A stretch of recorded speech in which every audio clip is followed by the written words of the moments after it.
My name is काजल।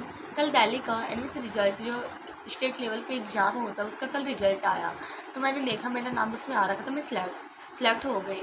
और मैं इसकी तैयारी कहाँ से की, मैं बच्चे को बताना चाहती हूँ जो हमसे जूनियर जो आगे चल के कर रहे हैं। सबसे पहले मैंने सागर कोचिंग ऑनलाइन क्लास ज्वाइन करती थी। सागर कोचिंग सेंटर है, तो सर हमें तैयारी करवाते थे, ऑनलाइन में क्लास अटेंड करती थी time to time. And sir PDF जो इम्पॉर्टेंट नोट्स होते थे उन्हें भी सर हमें भेज दिया करते थे, उसे हम याद भी करते थे। जैसे मेंटल एबिलिटी होगी तो उससे प्रैक्टिस भी करते थे। फिर उसके बाद सर हमने 100 रुपये हमने उन्हें दिए थे, उन्होंने हमें नोट्स दिया था एसएसटी और साइंस का, कम से कम 700+ MCQs थे, तो उन्हें हमने याद भी कर लिया था।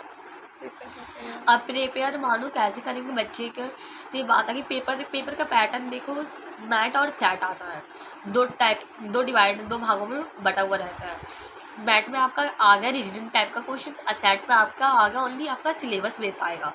जैसे जो आपका 8th का सिलेबस होता है और मैथ और साइंस और एसएसटी, यही तीनों बुक में से आपकी आएगी, कोई बाहर की सिलेबस नहीं आएगी। बस जो बच्चा अगर पढ़ के चला जाएगा वो अच्छे से एग्ज़ाम क्लियर कर सकता है। प्रैक्टिस में अब प्रैक्टिस आपको मैट की ज़रूरत है कि टाइम अगर आ गया टाइम मैन और आज सबसे बड़ी इम्पॉर्टेंट बात है कि आप टाइम मैनेजमेंट करें, कि जिस टाइम से अगर आप एक बुक भी आती है RS अग्रवाल आपको परचेज़ करें, तो आप टाइम से उसे बैठे, 3 घंटे का पेपर होता है, उसे 3 घंटे में सॉल्व करने की कोशिश करें। 180 क्वेश्चन होते हैं, मैट में 90 एंड देन सेट में 90, टोटल मार्क्स 180 का होता है।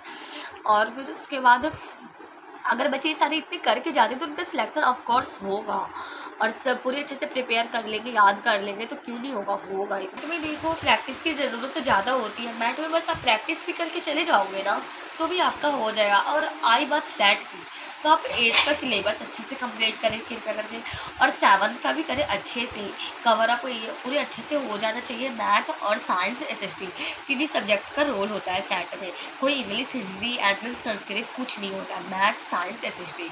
इसको आप अच्छे से, बस आपका ही सिलेबस आएगा 8th, बस 8th भी आप पढ़ लोगे तो कोई डिफ़िकल्ट नहीं होगा, बट 7th का भी पढ़ सकते हो, थोड़ा मोड़ा आ सकता है।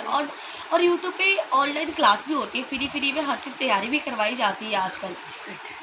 अब मेन तो हम आपको बताते हैं कि मैं सागर कोचिंग सेंटर ली थी, तो उसमें मेरा उसी कोचिंग से मैंने तैयारी की थी, तो मेरा एनवीसी एग्ज़ाम में मेरा सिलेक्शन हुआ। और लास्ट टाइम तक मैं 1-2 बात और बोलना चाहती हूँ कि मेरी एक सब्जेक्ट टीचर थी साइंस की, जो अभी भी हमें पढ़ा रही है, उन्होंने हमें ज़्यादा मोटिवेट किया, उन्होंने हमें एनवीसी एग्ज़ाम के बारे में बताया, इसलिए मैं वो अपने टीचर को थैंक यू बोलना चाहती हूँ, एंड ये इस चैनल को भी थैंक यू बोलना चाहती हूँ।